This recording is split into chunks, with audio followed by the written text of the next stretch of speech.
بسم اللہ الرحمن الرحیم نحمد و نصلی علی رسول الکریم اما بعد 23ویں تراویح کا خلاصہ۔ اس کی ابتدا 27ویں پارے سے ہے اور حضرت ابراہیم علیہ السلام اور آنے والے فرشتوں کا مکالمہ چل رہا تھا، اور پھر اس کے بعد اللہ تبارک و تعالی نے ہلاک شدہ قوموں کے احوال بیان فرمائے۔ حضرت موسیٰ علیہ السلام کا فرعون کے پاس جانا اور اس کا تباہ ہو جانا، اسی طرح قوم عاد قوم ثمود کا واقعہ بیان فرمایا۔ پھر آگے اللہ رب العزت نے آسمان کا بنانا، زمین کو بچھانا اور اپنی چند قدرت کے مناظر بیان فرما کر اپنی طرف دوڑنے اور اپنی طرف متوجہ ہونے کا حکم فرمایا، اور یہ بتلایا گیا کہ اہل ایمان والوں کو اگر نصیحت کی جائے تو یہ انہیں فائدہ دیتی ہے۔ ایمان والوں کو نصیحت ہمیشہ فائدہ پہنچاتی ہے۔ اللہ تعالیٰ نے انسان اور جنات کو صرف اپنی عبادت کے لیے پیدا فرمایا۔ اس کے بعد آگے سورۃ الطور ہے، اور اللہ تبارک و تعالی نے تقریباً 5 قسمیں کھا کر قیامت کے وقوع کو بیان فرمایا، اور قیامت پر یقین نہ رکھنے والوں کی مذمت بیان فرمائی، تقوی والوں کی اہمیت بیان فرمائی، اور قیامت کے دن انہیں جو انعامات جنت کے اندر دیے جائیں گے اجمالی طور پر ان کا ذکر فرمایا، اور اس بات کا اعلان فرمایا کہ جو ایمان والے ہیں اگر ان کی اولاد ان کے رستے پر چلے گی تو قیامت کے دن اللہ تعالیٰ ان کو اپنی اولاد کے ساتھ جمع فرما دیں گے۔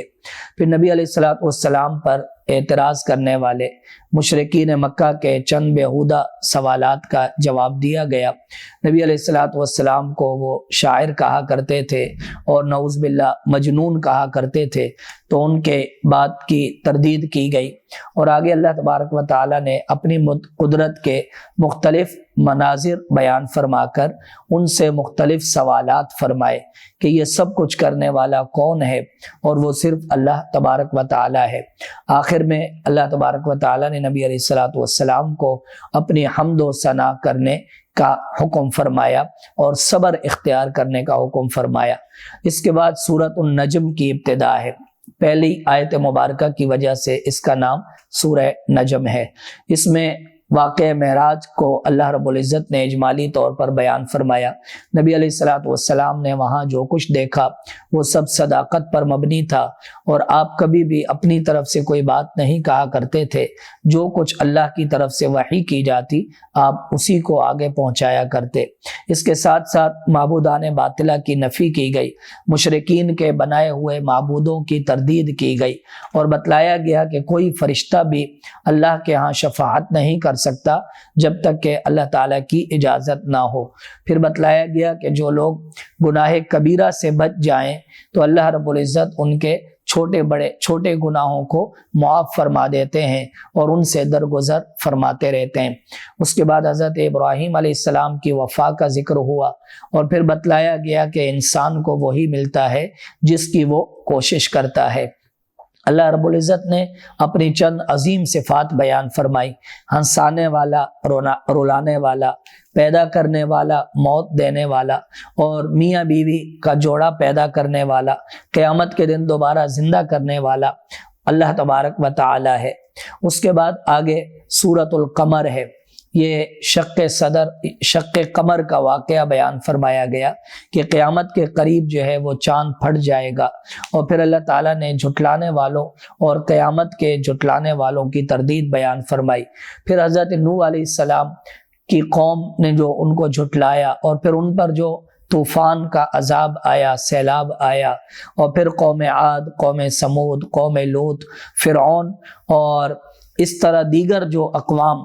جن پر اللہ تعالیٰ کا عذاب آیا ان کی پکڑ کو بیان کیا گیا، اور آخر میں اللہ تعالیٰ نے دوبارہ قیامت کے وقوع کی یقین دہانی کرائی، اور قیامت کے واقع ہونے کو پلک جھپکنے سے بھی زیادہ قریب قرار دیا۔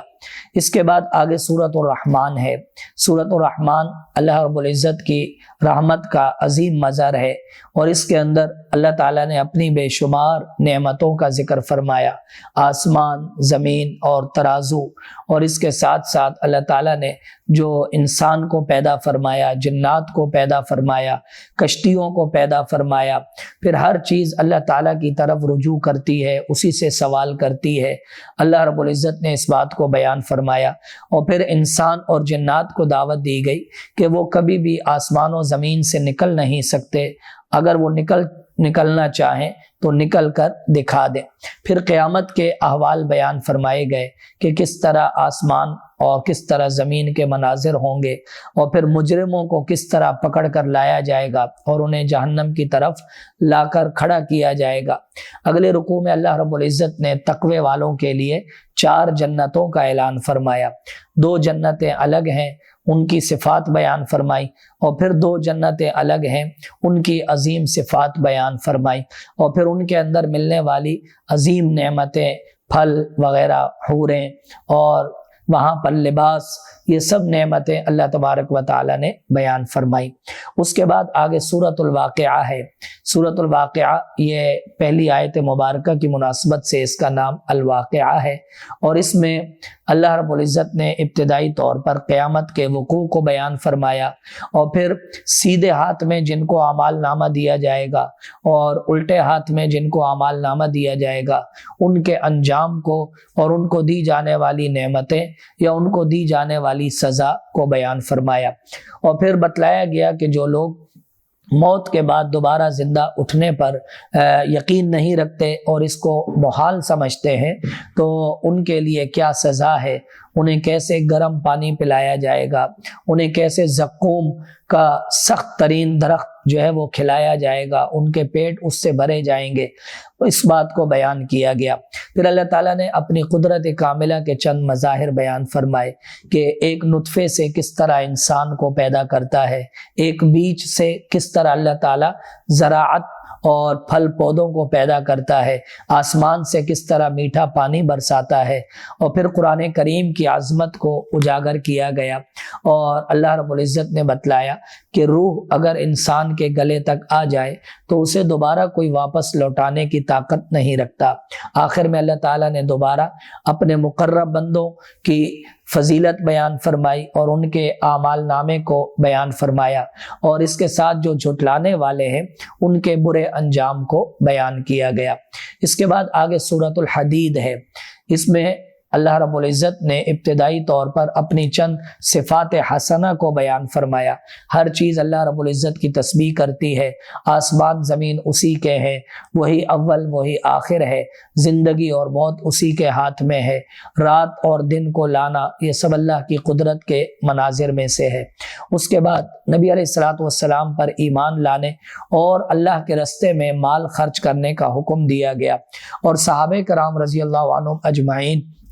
چاہے وہ ایمان لائے ہوں فتح مکہ سے پہلے یا فتح مکہ کے بعد، ان سب کی فضیلت کو اللہ رب العزت نے اجاگر فرمایا۔ اگلے رکوع میں اللہ تعالیٰ نے منافقین اور اہل ایمان کے احوال کو بیان فرمایا۔ ایمان والوں کے لیے جنت اور قیامت کے دن اللہ تعالیٰ ایک نور عطا فرمائیں گے جس کے اندر وہ چل رہے ہوں گے، اور ہر طرف سے ان کو نور نے ڈھانپ رکھا ہوگا۔ منافقین ان سے درخواست کریں گے کہ ہمیں بھی اپنے نور میں سے کچھ دے دو، تو وہ ان کو منع کر دیں گے، اور پھر اللہ تعالیٰ نے فرمایا کہ کیا وہ وقت نہیں آیا کہ ایمان والوں کے دل اللہ کی یاد کے سامنے جھک جائے۔ پھر اس کے بعد اللہ تعالیٰ نے اپنی قدرت کے چند مظاہر اور زمین کی تخلیق کو بیان فرمایا، اور تصدیق کرنے والوں کی اہمیت، اللہ کے نام پہ خرچ کرنے والوں کی فضیلت کو بیان فرمایا۔ اگلے رکوع میں اللہ تعالیٰ نے دنیا کی بے ثباتی اور کمزوری کو بیان فرمایا۔ انسان کی زندگی کی مثال ایک کھیتی کی طرح ہے جو شروع میں لہلہاتی ہے، پھر اس کے بعد ختم ہو کر چورا بن کر گر جاتی ہے، یہی اس زندگی کی مثال ہے۔ اللہ تعالیٰ نے اپنی جنت اور مغفرت کی طرف دوڑنے کا حکم فرمایا کہ وہ جنت کہ جس کی چوڑائی اللہ تعالیٰ نے آسمان اور زمین کے برابر بنائی۔ پھر بتلایا گیا کہ انسان پر جو بھی مصیبت آئے وہ اللہ کے ہاں مقدر ہوتی ہے اور لکھی ہوئی ہوتی ہے۔ پھر آگے اللہ تعالیٰ نے اپنے رسولوں کا ذکر فرمایا، ان کے ساتھ جو کتاب نازل فرمائی، عدل و انصاف کا ترازو نازل فرمایا۔ حضرت ابراہیم، حضرت نوح علیہ السلام کا ذکر ہوا، ان کی اولاد میں جو نبی آئے، حضرت عیسیٰ علیہ السلام کا ذکر ہوا، جن لوگوں نے رہبانیت اختیار کی اور اسے پورا نہ کیا ان کی مذمت کی گئی، اور پھر جو لوگ اہل کتاب میں سے اپنے نبیوں پر بھی ایمان لائے اور نبی علیہ السلام پر بھی ایمان لائے، ان کے لیے ڈبل اجر اور ثواب کا اعلان کیا گیا۔ وآخر دعوانا ان الحمد للہ رب العالمین۔